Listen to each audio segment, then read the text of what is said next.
Pada pendapat saya, idea penubuhan persatuan disleksia adalah satu idea yang sangat baik. Dengan adanya persatuan seperti ini, kesedaran tentang penyakit disleksia dapat ditanamkan dalam diri semua ibu bapa supaya mereka akan lebih memberi perhatian sepanjang proses pembesaran anak-anak.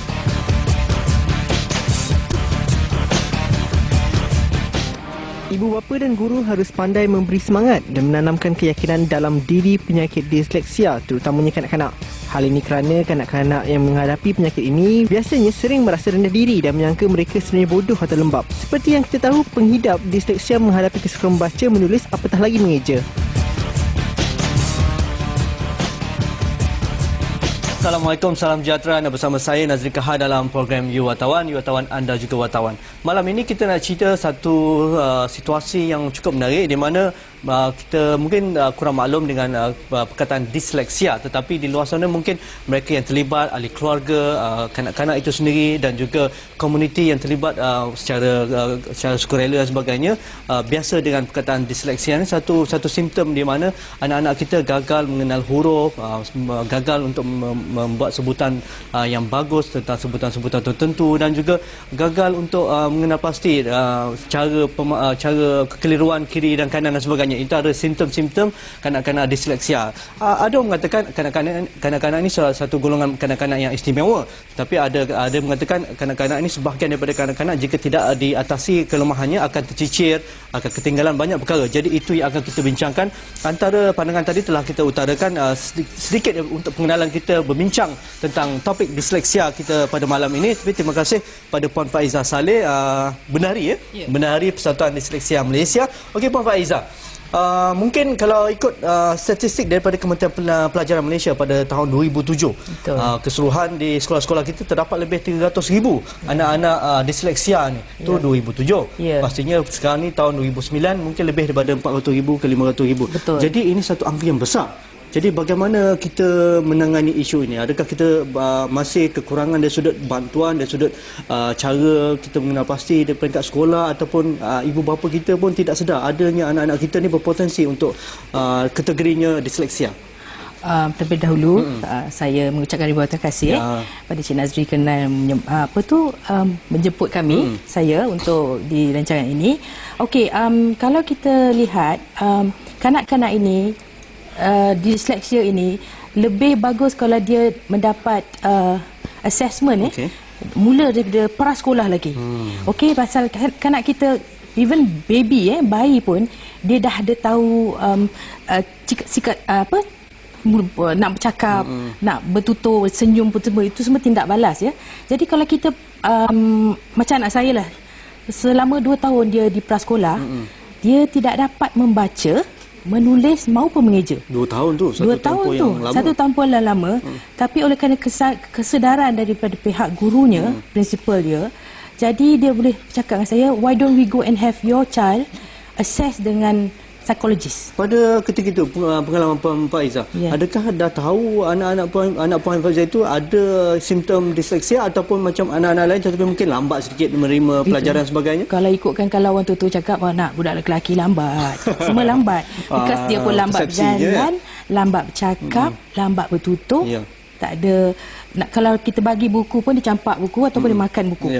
Dia suruh, kalau dia pandai bercakap sikit, dia kata, Mami bacakanlah untuk saya. Mami lagi pandai. Pandai cari alasan ya? Ya betul, dia macam-macam alasan. Because dia balik sekolah, kita suruh dia baca apa semua, dia tak nak. Tapi dia suka apa? Dia suka, kalau di sekolah dia suka ni je, tolak-tolak kawan dia, nak dapatkan attention. Dia tak boleh membaca, dia punya frustration tu dia buat macam itulah. Dia tolak-tolak kawan dia. Jadi bila dia nak masuk darjah 1, kita sebagai ibu bapa risau. Kenapa anak kita tak macam anak-anak biasa? Tak boleh menguasai 3M tu. 3M tu. Membaca, menulis, mengira. Mengeja pun kadang-kadang. Kita cakap B, dia cakap D. Dia tunjuk pun tak boleh. Semua tak boleh. Jadi kita have him assess. Sebenarnya itulah saya masuk Persatuan Disleksia Malaysia. Berjumpa dengan Presiden dan have my son educational assessment dia panggil. Di sini baru kita tahu dia tu disleksia. Pada ketika itu juga saya nak tanya pada Puan Faizah, adakah pihak guru tadika tu telah mengenal pasti ada kelemahan tertentu yang agak berbeza dengan rakan-rakannya dan meminta ibu bapa memberi perhatian lebih dan membawa kepada pakar ni? Ya, dia suruh pergi ke pakar. Sebelum saya jumpa Persatuan Disleksia Malaysia ni, presidennya, saya pergi ke psikologis. Tapi sebenarnya sebelum tu dia cakap apa? Jumpa psikiatris. So psikiatris tu kita dalam konteks tu mental lah kan, sakit jiwa kan. Nak sakit jiwa. Ya betul. Jadi saya pergi pusat ke pakar psikiatri, dia buat ujian. Ujian disleksia. Ujian IQ. Dia kata IQ no problem. In fact certain things in terms of mechanical things, benda yang technical dia pandai. Lego kasih dia macam-macam dia boleh. Tapi bila buat bahasa bertutur, bahasa ABC nak kenal, and then writing dia tak boleh. Kalau contohnya kalau Puan Faizah boleh tulis, kalau biasa writing ABC sampai Z apa yang biasa berlaku kesilapan, kekeliruan yang dia suka apa? Dia suka macam dia tulis kan, dia budak kita punya kanak-kanak disleksia. Kanak-kanak disleksia, dia suka capital letters. Yang besar saja. Kecil dia tak suka. Lepas tu anak saya, A dia dia jarak square tu. Dia tak boleh nak sambungkan untuk jadikan A. Okey, selain daripada huruf A, huruf apa yang biasa ada masalah? Biasanya inilah. B ni jadi D. Dia terbalik kan ya? P ni jadi Q. Ya. 3 macam ini. Ini 3 betul kan? Ada 3 macam inilah. Okey, kita tunjuk pada kamera. Mungkin ada simptom-simptom anak-anak kita biasa menulis di rumah selepas pulang pada tadika sebagainya, menulis huruf-huruf A, B, C ni biasa orang kalau kanak-kanak biasa dia suka membuat kedua-dua lah, capital yang besar ataupun yang kecil, tapi anak disleksia dia suka yang besar saja. Dan juga B dia jadikan D situ, P jadi Q dan sebagainya, dan 3 dia akan terbalik ke macam huruf E di situ kalau huruf E di situ. Jadi ini antara yang kita boleh kenal pasti dengan jelas. Jadi kalau kita dah tahu anak kita mempunyai ini dan Puan Faizah proaktif lah, maksudnya peka dengan perkembangan daripada kecil sampai begini keadaannya. Jadi kalau anak-anak orang lain lah, ibu bapa yang kurang kesedaran kibubapaan, skill kibubapaan tu tiada, mungkin ada peringkat ada rasa inferiority complex, mungkin anak-anak yang lemah macam ni berbanding dengan cousin-cousin atau rakan-rakan yang lain. Jadi bagaimana nasihat Puan Faizah? Satulah, kita kena pergi ke sekolah balik. Ke sekolah balik. Kita di sekolah sekarang dah ada program-program disleksia. Sekolah kebangsaan biasa? Sekolah kebangsaan. Sekolah rendah lah. Mula-mula sekolah rendah. Di sekolah kebangsaan biasa dah ada program disleksia, tapi kita kena pergi dulu buat assessment. Buat assessment. Kalau di pakar-pakar, di pakar-pakar psikologis, clinical psychologist atau educational psychologist, itu yang kena bayar lah.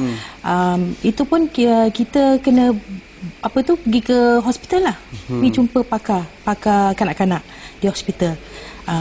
Dia orang akan buat ni. Kalau mengikut perangkaan persatuan NGO seperti Persatuan Disleksia Malaysia ni, berapa ramai lagi anak ibu-ibu, bapa-bapa yang masih tidak membawa ke depan anak-anak problematik ni? Kalau kita pergi buat syarahan talk dekat sekolah-sekolah, mostly teachers tak tahu juga.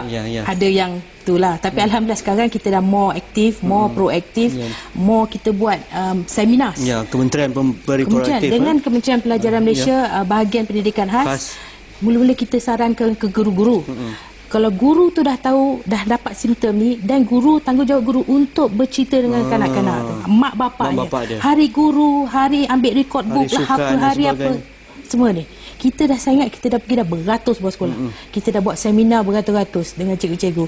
Kita nakkan semua cikgu kalau boleh yang tahu pasal ni, dah nampak dia punya. Lebih-lebih pada peringkat awal tu. Betul, dah ada satu prasekolah kan, ada sekolah kat sekolah SK kan ada prasekolah sekarang kan. Tak banyak, tapi dalam satu kelas tu ada 30 orang. At least kalau dalam 20 orang satu budak, kalau 30 adalah satu budak ke dua budak lah. Itu you boleh tarik balik. Because budak-budak ni dia punya mental ability dia is above average. Average to above average. Kita nak tahu selepas ini, kita akan bersembang lagi dengan Puan Faizah bagaimana kita nak atasi masalah kanak-kanak disleksia ni, dan mungkin kita boleh tukar dia daripada kelemahan tu menjadi sesuatu yang dibanggakan oleh ibu bapa, mungkin menjadi salah seorang anak yang genius, yang pandai. Mungkin itu telah terbukti, ada kes-kes sebegitu terjadi. Jadi kita rehat sebentar, mungkin sebelum tu dengarkan rakan-rakan wartawan, silakan. I guess dyslexia is the inability to learn the same way that regular people do. Okay. But it's not exactly a hampering because Einstein was known to have dyslexia. I guess you can overcome it. So far, I haven't met anyone with dyslexia myself. I guess they have problems learning certain things. They can always excel in other areas.